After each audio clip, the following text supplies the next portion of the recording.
अरे भाग्यवान, मेरे जूते कहाँ रखे हैं? मुझे बाहर जाने में देर हो रही है। तभी मालती कमरे में आती है। ये रहे आपके जूते। मैं इन्हें साफ करने के लिए ले गई थी। अरे वाह, तुम कितनी समझदार हो। मेरे बिना कुछ कहे ही सारे काम कर देती हो।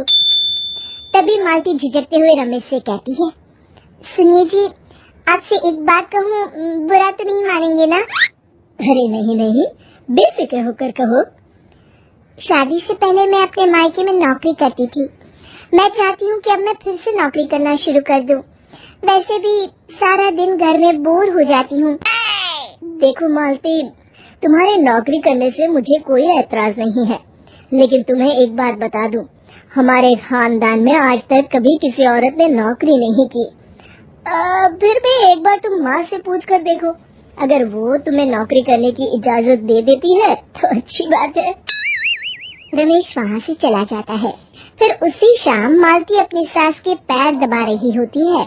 तभी उसकी सास मालती से कहती है, अरे क्या बात है बहू, आज तो ठीक तरह से मेरे पैर नहीं दबा रही। किसी ख्याल में खोई पड़ी है क्या? मैं भी तो जानूं आखिर बात क्या है। दरअसल वो माँ जी। अरे हाँ हाँ बोलो, इतना सोच क्यों रही हो? माँ जी, अगर आप बुरा न माने तो मैं नौकरी करना चाहती हूँ। घर के काम करने के बाद मेरे पास काफी वक्त बच जाता है। मालती की ये बात सुनकर उसकी सास गुस्से में कहती है, अरे बहू, तेरी तबीयत तो ठीक है ना? आज ये कैसी बहकी बातें कर रही है? भला हमारे खानदान में आज तक कभी किसी औरत ने नौकरी की है जो तू नौकरी करने की बात कर रही है? अरे बहू, तू क्या रिश्तेदारी में हमारी नाक कटाना चाहती है?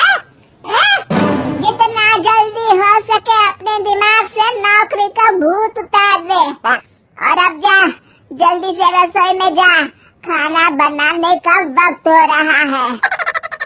मालती मन मार कर खाना पकाने के लिए रसोई घर में चली जाती है। अगले दिन।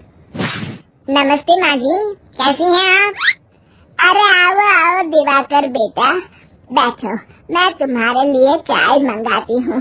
बहू, जरा एक कप चाय तो लेती आना। फिर दिवाकर एक फाइल खोलकर मालती की सास के सामने रख देता है। ये देखिए माँ जी, ये है पिछले महीने का हिसाब और ये रहे मुनाफे के रुपए।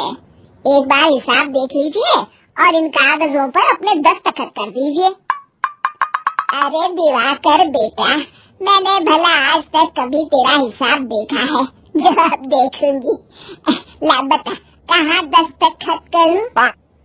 तभी मालती चाय लेकर वहाँ आ जाती है और अपनी सास को बिना कागजातों को पढ़े इस तरह लापरवाही से दस्तखत करते हुए देखकर हैरान रह जाती है।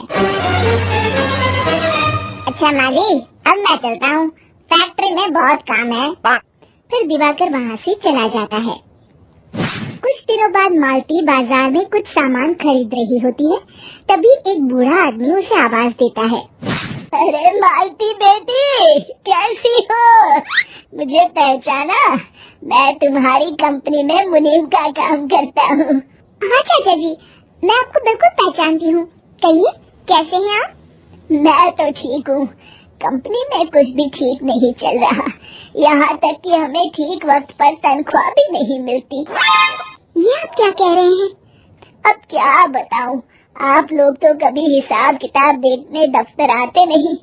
मेरी मानो तो एक बार आप लोग दफ्तर आकर सारा हिसाब किताब देख लो, आपको असलियत पता चल जाएगी।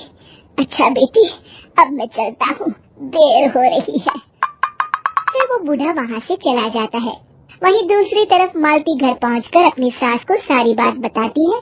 तभी वहाँ रमेश भी आ जाता है, लेकिन मालती की सास मालती की किसी भी बात पर विश्वास नहीं करती। तभी रमेश कहता है, अरे माँ, बिना आग के कभी धुआं नहीं उठता। जब मालती इतना कह रही है तो हमें एक बार दफ्तर चलकर देख लेना चाहिए। वैसे भी हम लोग काफी दिन से अपने दफ्तर नहीं गए हैं। इस तरह किसी एक आदमी के भरोसे काम छोड़ना मुझे भी ठीक नहीं लगता। अगले दिन वे सभी अपने दफ्तर पहुंचते हैं और सीधे दिवाकर के कैबिन में जाते हैं। अचानक सबको एक साथ देखकर दिवाकर चौंक जाता है। अरे माँ जी, आप सब लोग अचानक यहाँ कैसे आ गए? अगर कुछ काम था तो मुझे एक फोन कर दिया होता, मैं आपके घर आ जाता। तभी मालती की सास कहती है, अरे दिवाकर बेटा, आज मैं हिसाब देखने दफ्तर आई हूँ, जरा मुझे पिछले 6 महीनों का हिसाब दिखाना तो बेटा। दिवाकर घबराते हुए हिसाब की फाइल मालती की सास को देता है। मालती की सास फाइल लेकर मालती को देती है और कहती है, ले बहू, देख ले हिसाब। मालती फाइल को बड़े गौर से देखती है और अगले ही पल उसे सारी गड़बड़ी समझ में आ जाती है। वो अपनी सास से कहती है, माँ जी, मुनीम चाचा बिल्कुल सही कह रहे थे। हमारी कंपनी में पिछले 6 महीनों में जितना मुनाफा हुआ है, हमें उसका आधा पैसा भी नहीं मिला। यूँ समझ लीजिए कि 1 रुपये में सिर्फ चवन्नी ही हमारे हाथों में आई है। मालती की बातें सुनकर मालती की सास गुस्से से दिवाकर को पूछती है, क्यों दिवाकर, मेरी बहू जो कह रही है वो सच है? दिवाकर समझ जाता है आज उसका भांडा फूट चुका है।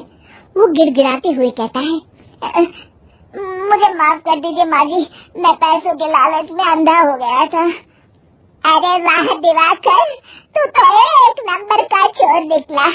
इतने दिनों से मैं तुझ पर आंख बंद करके भरोसा करती रही और तू मुझे ही चुना लगाता रहा।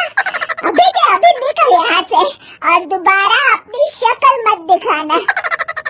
दिवाकर वहाँ से भाग जाता है। मालती की सास मालती को शाबाशी देते हुए कहती है, बहू, आज मैं समझ गई कि पढ़ाई लिखाई हमारी जिंदगी में कितनी जरूरी है। मैं बहुत किस्मत वाली हूँ जो मुझे तुझ जैसी बहू मिली है। शिक्षा, पढ़ाई लिखाई का इस्तेमाल सही जगह करके हम दुनिया में बहुत कुछ बदल सकते हैं।